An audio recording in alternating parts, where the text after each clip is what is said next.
한반도에서 살아남은 자들이 새로운 세계를 이끌게 된다. 이 문장은 지금까지 알려지지 않았던 한 예언자의 기록 속 일부입니다. 2024년 12월 스위스 한 창고에서 우연히 발견된 라엘리안 무브먼트 내부 문서 속에서 나온 것이었습니다. 해당 문서의 저자는 지금까지 교단 내부에서도 극히 일부만 알고 있었던 인물. 이름은 에르바르 젠마르코. 그는 한때 라엘리안 내에서 제2의 수신자로 불렸고 1978년부터 약 20년간 폐쇄된 기록 보관소에서 오직 예지 메시지의 기록자로 활동해온 인물이었다고 전해집니다. 라엘리안 무브먼트는 프랑스를 거쳐 현재 스위스, 일본, 캐나다 등지에 기반을 둔 국제신흥 철학 단체입니다. 1974년 클로드 보리롱이라는 프랑스 저널리스트가 외계 문명체인 엘로힘으로부터 직접 메시지를 받았다고 주장하며 시작되었죠. 그들의 교리는 지구 문명이 외계 문명에 의해 창조되었으며 인류는 그 창조주와 다시 만날 날을 준비해야 한다는 구조로 구성되어 있습니다. 이 단체는 실제로 UN NGO 지위를 신청한 적도 있으며 일부 국가에서는 철학적 연구 단체 혹은 유전자 윤리론의 그룹으로 등록되어 있습니다. 즉, 일반적인 종교 집단이라기보다 미래학, 우주 생명 철학 기반의 집단이라고 보는 시각도 있습니다. 그런 단체의 내부 기록 중 지금까지 알려지지 않았던 예언자 에르바르의 개인 문서가 2024년 말 유출된 것입니다. 정확히 말하면 1999년부터 스위스 제네바 근교의 소규모 연구기지에서 별도로 보관되어 오던 수기 노트 3권이 보관소 내부의 전기화재 이후 일부 언론사로 흘러들어가면서 세상에 처음 존재가 드러났습니다. 당시에는 단순한 종말론 문서로 취급되며 묻히는 듯했지만 그 안에서 발견된 특정 문장들, 특히 한반도와 전쟁 이후의 영적 각성을 다룬 구절은 2025년을 맞은 지금 점점 더 많은 사람들의 관심을 끌고 있습니다. 에르바르 젠마르코라는 이름은 라엘리안 교단 공식 문서에는 등장하지 않습니다. 그는 전면에 나서는 인물이 아니었습니다. 그러나 교단 내부에서 예지 철학 연구팀에서 활동한 일부 인물들의 증언에 따르면 에르바르는 1970년대 말부터 1990년대 후반까지 철저히 비공개로 운영된 한 프로젝트의 중심에 있었던 인물입니다. 그가 맡은 역할은 명확했습니다. 접촉자들 혹은 고위 가이드들이 간헐적으로 전달받은 계시, 상징, 꿈, 암호화된 메시지들을 통합 정리하고 그것을 인간의 언어로 기록하는 것. 그의 기록은 정식 교리에는 포함되지 않았지만 언제가 될지 모르는 전 지구적 문명 전환기에 대비한 내부 참고 자료로 활용되었다고 합니다. 총 3권, 총 216페이지. 모든 글은 손글씨이며 대부분은 비문과 상징으로 가득 차 있었지만 그중 일부는 명확하게 시점을 특정하며 미래를 예언하는 구조로 이루어져 있었습니다. 그리고 유난히 우리의 눈길을 끄는 단어가 있습니다. 바로 한반도 한국입니다. 이제 에르바르 젠마르코가 남긴 그 예언의 첫 장을 펼칩니다. 예언 1. 모든 것은 예정되어 있다. 나는 이것을 본다. 그리고 내가 본 것은 너희가 지금 무엇을 하든 바꿀 수 없는 것들이었다. 나는 그것을 구조라 부른다. 이 세계는 그 구조 속에 놓여 있다. 마치 나무의 나이테처럼 시간은 그려진 선을 따라 되풀이되며 인간은 그 흐름의 반복 속에서 문명이라 불리는 환영을 쌓아올린다. 그러나 그 구조에는 균열이 있다. 모든 주기에는 한 번의 붕괴가 포함되어 있으며 그것은 문명의 교체, 종의 재편, 기억의 소멸을 동반한다. 지금 너희가 서 있는 시대는 그 주기의 마지막 순환이며 다음 장은 이미 닫힐 준비를 마쳤다. 거대한 불길이 북쪽으로부터 내려온다. 초록이 사라지고 검은 바람이 세계를 덮으며 동쪽의 바다와 서쪽의 사막이 동시에 흔들리는 것을. 그 전쟁은 단순한 충돌이 아니다. 구조는 너희에게 선택권을 주는 듯하지만 사실 그것조차 이미 결정된 선택지 안에 불과하다. 한 나라가 쓰러지고 또 다른 하나는 기회처럼 보이겠지만 그 기회가 가져올 것은 빛이 아니라 혼돈이다. 인류는 이제까지 단 한 번도 겪지 못한 방식으로 서로를 향해 검은 의지를 발휘하게 되리라. 그들은 말하겠지. 이념 때문이라, 생존 때문이라, 정당한 복수라. 그러나 나는 안다. 그것은 다만 구조의 방향일 뿐이다. 2030년이 오기 전 지구는 돌이킬 수 없는 흐름 위에 올라선다. 그 전쟁은 하나의 지역에서 시작되지 않는다. 그것은 퍼지는 불꽃처럼 각 대륙의 모서리에서 동시에 타오르기 시작한다. 나는 도시의 불빛이 꺼지는 것을 보았다. 붉은 하늘, 흔들리는 지표면 사람들은 정보에 사로잡히고 믿음과 의심 사이에서 길을 잃는다. 이미 구조는 그날의 한참 전부터 마지막 장을 읽고 있었다. 이 전쟁은 오래가지 않는다. 단 한 번의 결정으로 수천만이 사라지고 단 하루의 판단으로 대륙이 잠긴다. 나는 북쪽의 연기, 남쪽의 침묵, 그리고 서쪽의 분열을 보았다. 각 국가에는 그들이 맡은 역할이 있다. 어떤 나라는 첫 번째 문을 여는 자이며 어떤 나라는 마지막을 지켜보는 증인이 된다. 그리고 대부분의 나라는 그 둘 사이 어딘가에서 사라진다. 너희가 묻는다. 왜 인간은 이 흐름을 멈출 수 없는가? 나는 답하리라. 멈출 수 없기 때문이다. 인간은 이 구조의 중심에 있는 존재가 아니다. 너희는 이 흐름 위에 태워진 작은 조각에 불과하다. 그러나 그 조각이 모인 집합은 새로운 방향으로 나아갈 수 있다.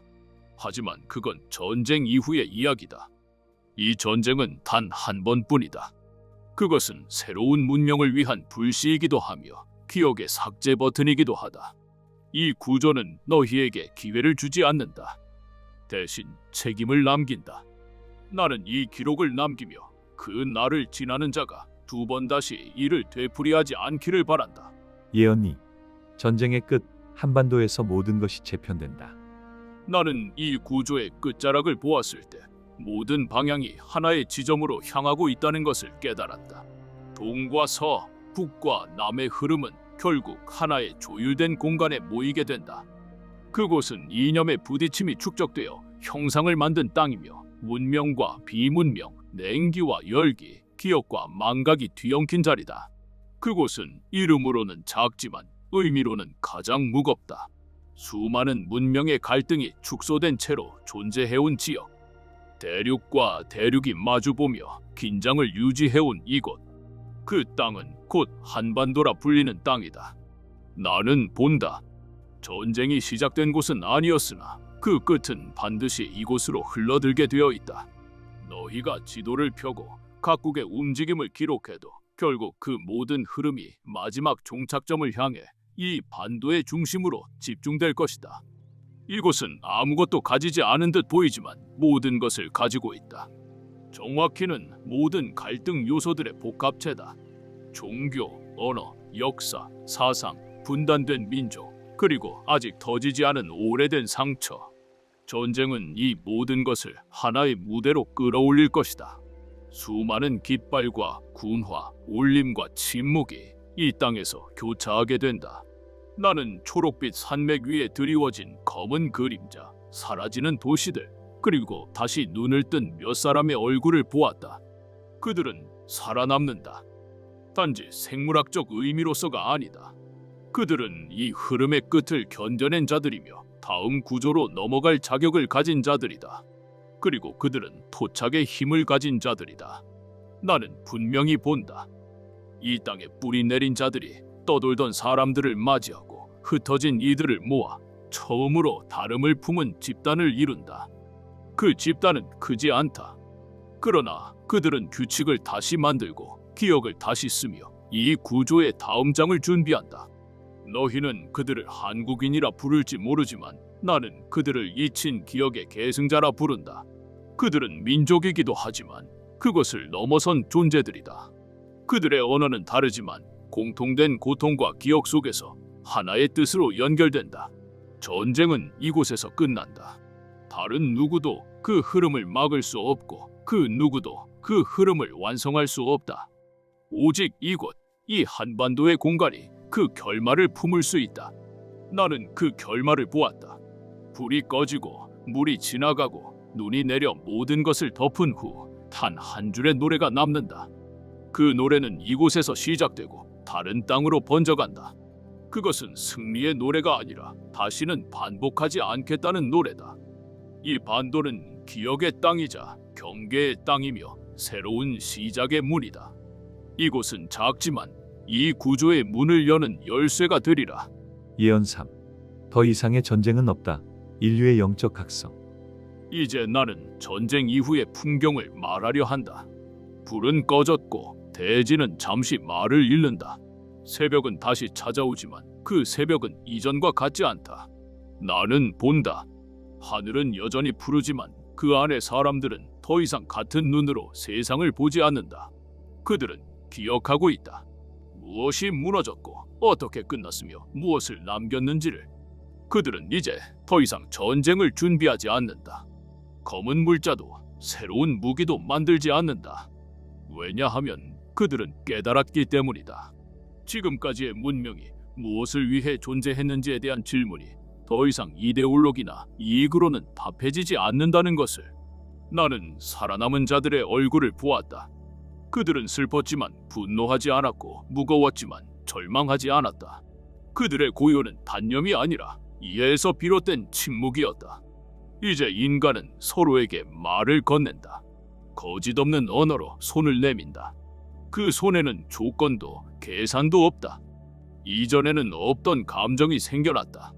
그것은 공동의 회상이며 공동의 자책이며 그리고 공동의 기원이다. 나는 의식을 본다. 더 이상 제단 위에 올려지는 것은 신의 이름이 아니라 스스로의 책임이다. 그들은 무릎 꿇지 않지만 머리를 숙인다. 그 머리 숙임은 복종이 아니라 존중의 표현이다. 나는 첫 번째 학교가 세워지는 것을 본다. 그 학교는 과거를 가르치지 않는다. 오히려 과거가 반복되지 않는 방법을 가르친다. 아이들은 질문하고 어른들은 대답하지 않고 함께 고민한다. 그런 세계가 시작된 것이다. 무엇이 그들을 그렇게 바꾸었는가? 그것은 두려움도 아니고 외압도 아니다. 그것은 한계에 닿은 문명만이 도달할 수 있는 깊이다. 너희는 고통을 통해 성장을 얻었고 그 성장의 끝에 전쟁을 불필요한 것이 아니라 불가능한 것으로 인식하게 된다. 더 이상 전쟁은 없다. 누구도 그것을 원하지 않는다. 심지어 그것을 상상하지도 않는다. 과거는 기록에만 존재하며 사람들은 그 기록을 경외의 눈으로 바라본다. 도시는 다시 세워지지만 그 구조는 다르다. 높은 건물 대신 낮고 긴 지붕들, 계산된 속도 대신 정해지지 않은 시간의 흐름, 그리고 법이 아닌 약속으로 연결된 공동체. 나는 이 시점을 두 번째 시작이라 부른다. 이것은 인류가 다시 태어난 것이 아니라 자신을 다시 정의하기 시작한 시기다. 그리고 그 중심에는 아직도 흙을 밟고 있는 자들, 즉 살아남은 이 땅의 사람들이 있다.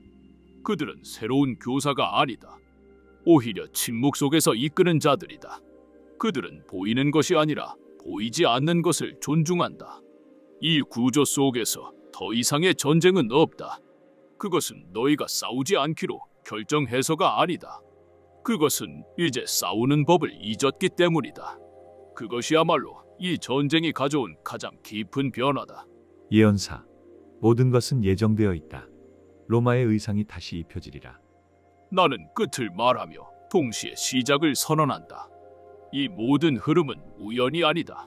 모든 것은 결정된 흐름 위에서만 작동한다. 이 세계는 너희가 만든 것이 아니다. 너희는 그것을 건넌 자들이다. 흐름은 존재하고 너희는 그 흐름을 따르는 선택을 했을 뿐이다. 나는 처음부터 계획된 큰 원을 본다. 그 원 안에는 수천 개의 선이 그려져 있었고 각 선은 하나의 민족, 하나의 국가, 하나의 시간이었다. 그리고 그 중심에는 단 하나의 점이 찍혀 있었다. 그 점은 작았다. 그러나 모든 선은 그 점을 지나가야만 했고 모든 방향은 그 점을 기준으로 구부러졌다. 나는 그 점의 이름을 안다. 너희는 작다고 여겨졌고 주변부의 역사로 여겨졌으며 늘 거대한 이념의 틈에서 흔들리는 존재였다. 그러나 구조는 그렇게 설계된 것이었다. 작지만 단단한 그 틈에서 모든 것의 균형이 이루어지도록 과거 로마의 의상, 그 강인한 행정과 윤리, 제국이 가졌던 문명과 제도의 상징이 다시 한번 이 한반도의 사람들에게 입혀지는 것을. 그것은 무역의 복원이 아니다. 그것은 질서의 복원이다. 무너진 세계에서 다시 질서를 말할 수 있는 유일한 집단. 그 집단은 칼이 아닌 말로, 국경이 아닌 흐름으로, 명령이 아닌 조율로 이끌게 되리라. 너희가 생각하는 로마는 검투사와 성체의 이미지일지 모르나 내가 말하는 로마의 의상은 문명 그 자체를 감싸는 상징이다. 그 상징은 다시 이곳 한반도에 입혀진다. 그곳에서 내려오는 물줄기가 다른 모든 대지를 적신다. 이 모든 것은 예정되어 있었다. 예언은 그 흐름을 인지한 자가 그 흐름을 남긴 것일 뿐이다. 이제 너희는 그 의상을 입게 된다. 이제 너희는 기억 속으로 돌아간다. 그리고 거기서 새로운 시대를 다시 쓰게 될 것이다. 나는 그것이 대한민국의 미래이며 이 구조가 가진 마지막 페이지라 말한다. 이로써 에르바르 젠마르코의 4가지 예언이 모두 공개되었습니다. 예언자 에르바르 젠마르코는 로마의 의상이라는 단어를 문명의 상징, 질서의 복원, 윤리의 회복이라는 의미로 사용했습니다. 그리고 그 대상이 된 곳이 바로 한국, 즉 한반도입니다. 라엘리안 교단 내부의 해석에 따르면 로마의 의상은 3가지 상징적 의미를 가지고 있습니다. 첫째는 문명 자체를 유지하는 능력입니다. 과거 로마는 길을 만들고 법을 만들고 체계를 세웠습니다. 전쟁보다 더 오랜 영향을 끼친 것은 그들의 조직화된 질서였습니다. 둘째는 윤리의 틀입니다. 로마는 시민의 자격과 공공의 책임을 동시에 강조한 문명이었습니다. 예언자 에르바르는 이 부분에서 한국이 새로운 시대의 도덕적 중심축이 될 것이라고 본 것입니다. 셋째는 통합의 이미지입니다. 수많은 부족과 언어, 문화, 종교가 충돌했던 지역에서 로마는 하나의 구조로 묶어내는 중심 역할을 했습니다. 마찬가지로 한반도 역시 남과 북, 동과 서, 전통과 현대, 기술과 생명이라는 극단적인 분할을 안고 있는 곳입니다. 이러한 점에서 볼 때 예언자는 한반도를 단순한 지정학적 의미가 아니라 문명 흐름이 다시 조율될 수 있는 실험적 무대로 본 것입니다. 예언서에서 반복된 단어가 하나 있었습니다. 바로 구조입니다. 그는 모든 것은 구조 안에서 작동한다고 말했습니다. 라엘리안 교단의 철학에 따르면 우주의 흐름은 일정한 반복성과 수치적 주기에 따라 움직인다는 우주 생명계 설계 이론이 존재합니다.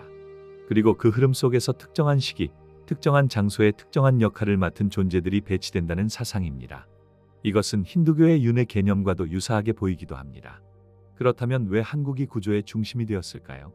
그 답은 이미 예언 속에 있습니다. 수많은 갈등 요소들의 복합체. 이 표현은 한국 사회의 현재와 정확히 겹칩니다. 분단의 역사, 급속한 산업화와 세계화, 전통과 첨단의 공존, 외세 간섭과 자주성의 충돌. 이 모든 것이 한국이라는 공간 안에서 20세기 후반부터 끊임없이 맞물려 왔습니다. 한반도가 이 문명을 다시 정돈할 수 있는 기회이자 시험대라는 것입니다. 그리고 그것을 이끌 조용한 리더십이 바로 한국인들, 즉 이 전쟁을 통과해 살아남은 토착의 자들에게 주어진다는 내용입니다. 이것이 바로 에르바르 젠마르코가 말한 로마의 의상이 다시 입혀진다는 의미이며 한국의 국군이 문명의 핵심 축으로 이동한다는 예언의 해설입니다. 2025년 우리는 지금 어디에 서 있을까요? 먼저 눈을 세계로 돌려봅니다. 지금 이 순간 여러 대륙에서 동시에 긴장이 고조되고 있습니다. 중동, 유럽, 아시아. 지리적으로 멀리 떨어져 있는 이 지역들에서 마치 서로 약속이라도 한 듯 분쟁, 전운, 외교적 단절이 이어지고 있습니다. 가장 눈에 띄는 것은 양극화된 갈등 구조입니다. 과거의 전쟁이 지역 단위의 충돌이었다면 지금은 이념, 체제, 기술, 생존 문제까지 얽힌 복합적 분열의 시대에 들어섰습니다. 에르바르 젠마르코는 각 나라는 자신이 맡은 역할이 있다고 했습니다. 이 표현은 지금의 국제 정세를 설명하는 데도 그대로 적용됩니다.